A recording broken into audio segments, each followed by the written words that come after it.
สบายดีน้องนักเรียนนักศึกษาทุกคนมื้อนี้พวกเราจะมาเรียนเกี่ยวกับคำศัพท์ที่เป็นคำที่พวกเราสามารถนำได้เนาะแต่ว่าคำศัพท์คำนี้ตามภาษาอังกฤษแล้วเพิ่นจะจำแนกว่าสบายดีนักเรียนนักศึกษาทุกคนมื้อนี้พวกเราจะมาเรียนเกี่ยวกับคำศัพท์แล้วก็ประโยชน์แต่ว่าก่อนที่พ่อจะไปเรียนประโยชน์อาจารย์จะมาสอนวิธีที่จะอ่านคำศัพท์กันเนาะว่าคำศัพท์ของศัพท์คำเว้านั้นอ่านอย่างไรและแปลว่าอย่างไรแล้วพ่อเราจึงไปเรียนประโยชน์เนาะโอเคมาพ่อมาเบิ่งกันเลยcobra เนาะสบายดีน้องนักเรียนนักศึกษาทุกคนดีใจที่ได้มาพบกับพ่อน้องและพ่อหลานเนาะนี่แม่นจะยงเด้อมื้อนี้พวกเราจะมาเรียนคำศัพท์และประโยชน์เนาะซึ่งว่าคำศัพท์ที่พวกเราจะไปเรียนนี่มันจะเป็นคำศัพท์ที่พวกเราสามารถนับได้เพราะว่าภาษาอังกฤษเพิ่นจะจำแนกเป็นสิ่งที่นับได้และสิ่งที่นับบ่ได้และสิ่งที่นับได้นั้นเพิ่นจะจำแนกออกเป็น2ประเภทคือประเภทที่1พยัญชนะขึ้นหน้าและประเภทที่2คือสระขึ้นหน้าเนาะแล้วเป็นจังได๋แล้วให้พวกเรามาเรียนเกี่ยวกับสิ่งที่นับได้ก่อนแต่ว่าพวกเราจะไปเรียนเกี่ยวกับสิ่งที่นับได้และพยัญชนะขึ้นหน้าก่อนเป็นจังไดนั้นให้พวกเรามาเรียนเลยเบิ่งกันลูกศรที่อาจารย์ชี้ใส่ตัวอักษรนี้นะcrocodile ตัวแค่cobra ตัวงูเห่าfrog ตัวกบturtle ตัวเต่าcatfish ตัวปลาดุกmonitor lizard ตัวแลนpig ตัวหมูbuffalo ตัวควายให้ผมอ่านอีกเทื่อนึงเด้อcrocodile ตัวแค่cobra ตัวงูเห่าfrog ตัวกบturtle ตัวเต่า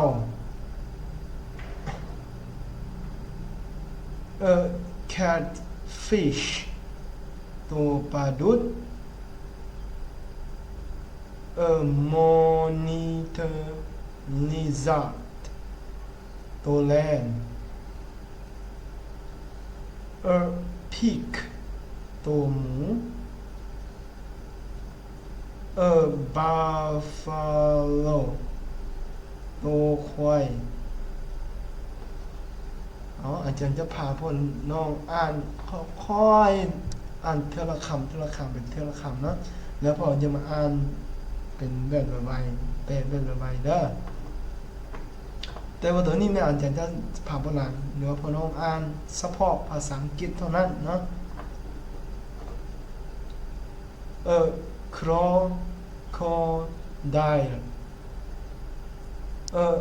cobra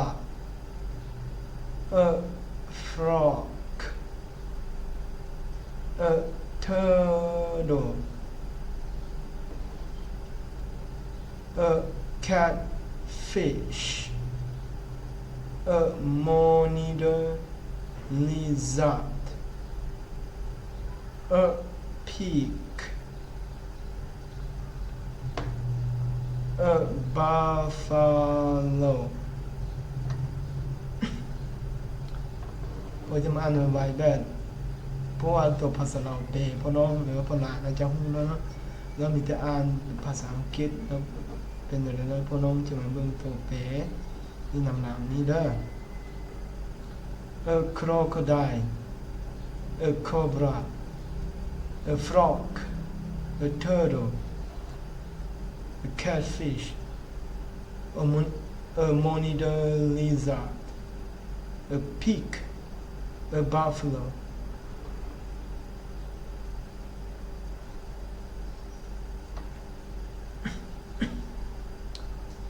พอจะมาอ่านอีกทีนึงนะ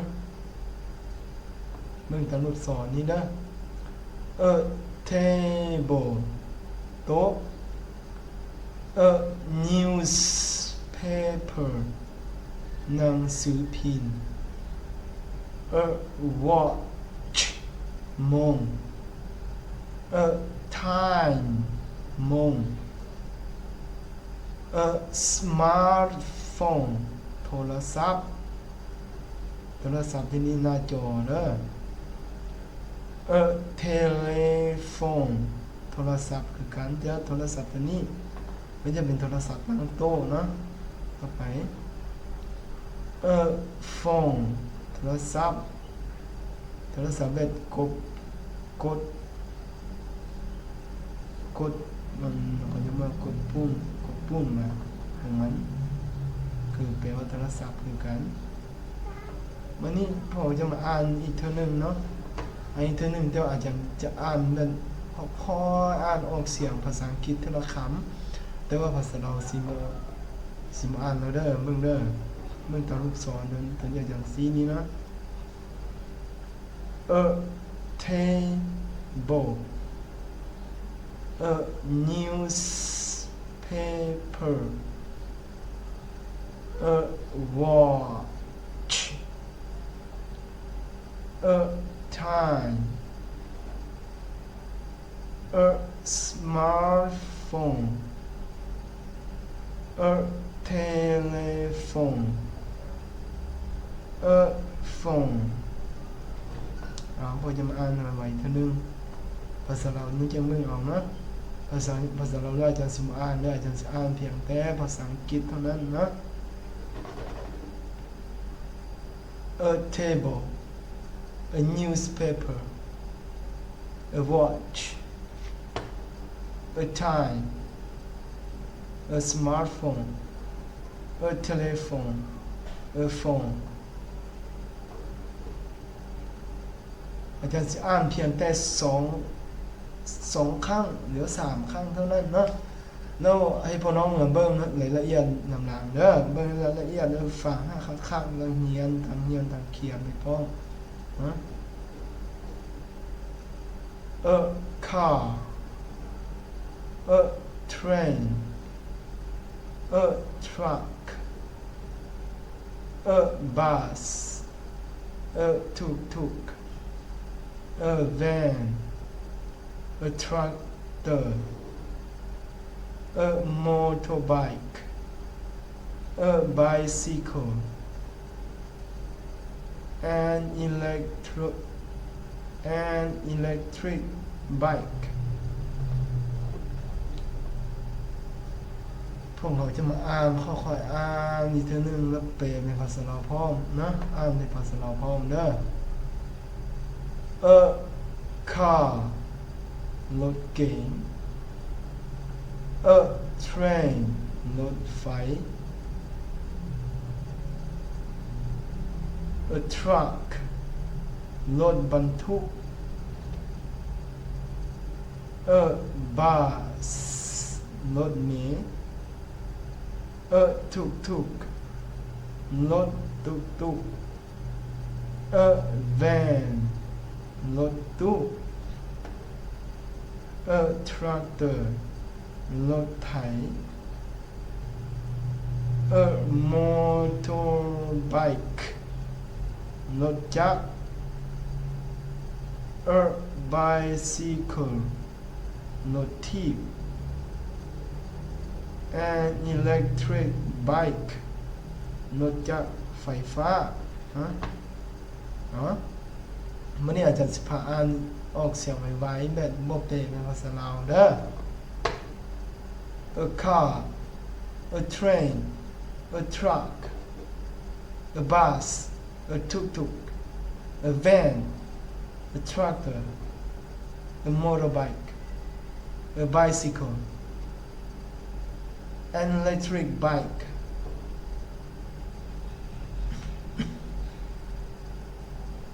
คำนี้แม่นพ่อจะมาเรียนเกี่ยวกับสัตว์ที่อยู่ในป่าและสัตว์ที่อยู่ในน้ำหรือถึงบกนะหรือสัตว์เลี้ยงที่พ่อมักเลี้ยงแต่นี่มันจะเป็นสัตว์เลี้ยงเด้อเป็นอะไรน่าให้เอาไปเรียนนำกัน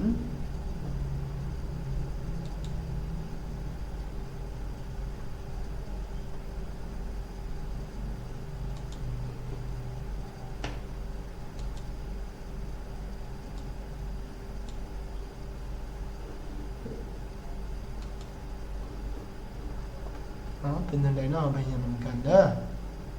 ต่อไป pet สัตว์เลี้ยง a peacock นกยุง an eagle ตัวนกเอ็นซี a bird นก a duck ตัวเป็ด a black tiger ตัวเสือดำคำว่าตัวเปเป็นภาษาลาวแม่นเพิ่นจะเปตามตัวแล้วนั่นคือตัวสัตว์นะแต่ว่าเมื่อมันเป็นตัวเดียวนะสมมตินะตัวหรือตัวนกนะเขาจะจับไปเพียงว่าตัวนกก็ได้นะหรือตัวนกยุงก็ได้แต่ว่าถ้าว่ามีหลายสัตว์หลายประเภทนั่นสิว่าตัวสัตว์อะไรเลยเพราะมันมีแมวมีนกแก้วมีกระต่ายมีหมาเพราะมันสัตว์ที่เราเดี๋ยวนี้เราจะเรียกว่าสัตว์เลี้ยงนะสัตว์เลี้ยงนะเราจะภาษาอังกฤษเพิ่นจะบอกว่า pets เพราะว่ามันมีหลายตัวสัตว์นะถ้าว่ามีสัตว์ตัวเดียวแล้วถ้าว่ามีสัตว์เลี้ยงตัวเดียวสมมุติว่าแมวเขาจะบอกว่า a pet ถือว่าแม่นหมาถือว่ามันจะเป็นสัตว์เลี้ยงแล้วก็ a dog เนาะแต่ว่าความหมายของคำว่าสัตว์เลี้ยงแม่นเขาจะแปลว่าภาษาอังกฤษจะบอกว่า a pet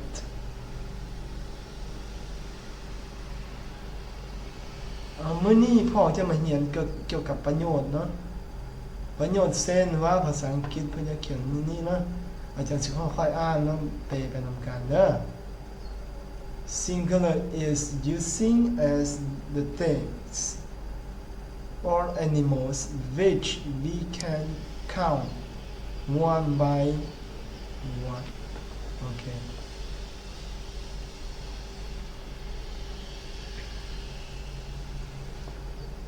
Singular แม่นจะนำใช้กับวัตถุสิ่งของหรือว่าสัตว์สิ่งที่พวกเราสามารถนำได้เท่าละตัว The words must have consonant or blank sounds at the front of the words คำศัพท์ความจะต้องมีพยัญชนะเดียวหรือพยัญชนะผสมโมเมนต์เพื่อจะอ่านว่าคำศัพท์ควรจะต้องมีเสียงพยัญชนะเดียวหรือพยัญชนะผสมอยู่ทางหน้าของคำศัพท์เหล่านั้น sentences singular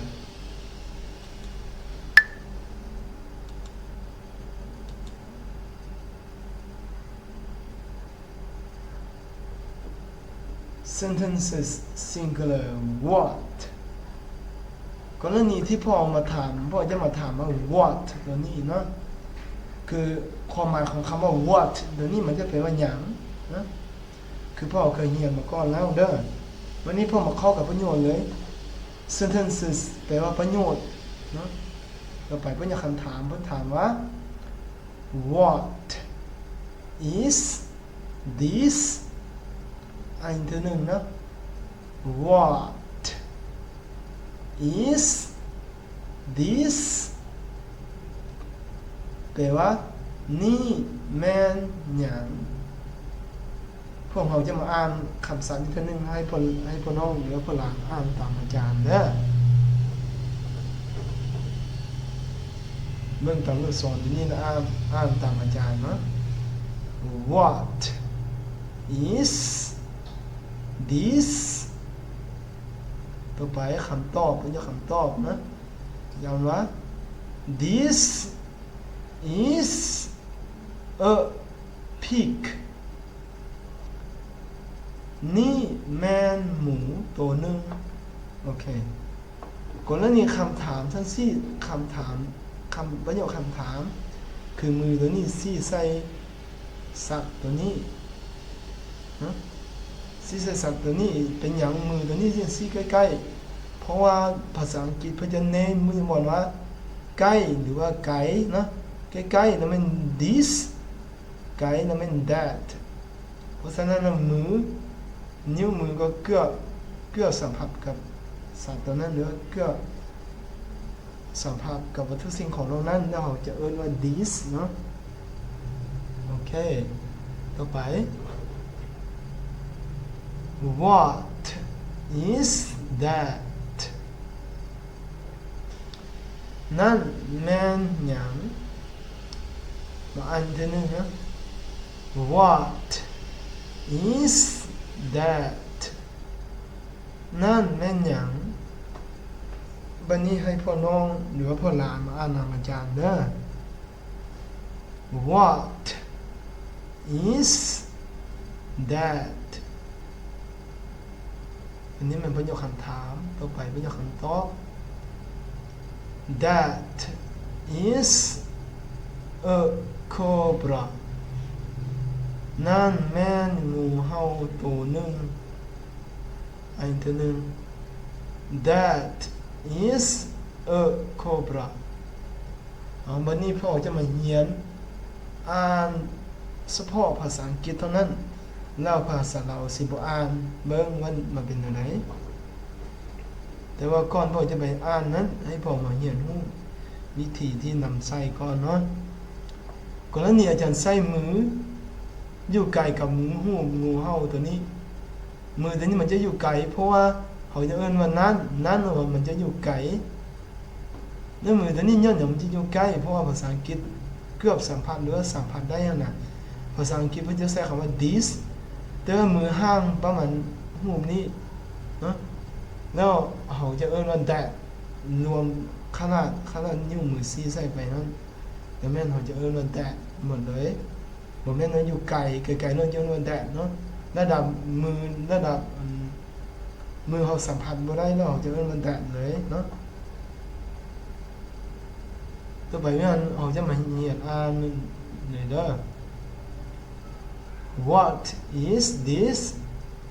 This is a pig. What is that? That is a cobra. ถ้าว่าเป็นอะไรนั่นให้พ่อหลานหรือพ่อน้องช่วยกดติดตามถ้าหากว่าผู้ใดกลับมาใหม่เนาะถ้าว่าผู้ใดที่เป็น FC ของอาจารย์มาโดนแล้วมาได้1เดือนหรือเกือบจะเข้า2เดือนนี้แล้วให้พวกน้องช่วยกดไลค์ยกโป้งอาจารย์เนี่ยแล้วก็ช่วยแชร์เนาะช่วยแชร์วิดีโอของอาจารย์ไปให้หมู่เพื่อนหรือให้พี่น้องหรือให้น้องนักเรียนนักศึกษาผู้ที่พวกน้องรู้ว่าเขาจะมาเรียนภาษาอังกฤษเนาะหรือเขาจะเป็นนักเรียนแล้วส่งไปให้เขาจะนำอัดเสียงออดิโอไปให้เขาจะฟังเบิ่งว่านี่มันส่งของอาจารย์ยงน่าจะยงเพิ่นสอนภาษาอังกฤษเป็นภาษาลาวเลยช่วยแนะนำให้เพิ่นให้ไปกดติดตามอาจารย์นั้นไปเรียนนำส่ง YouTube ของอาจารย์เด้อ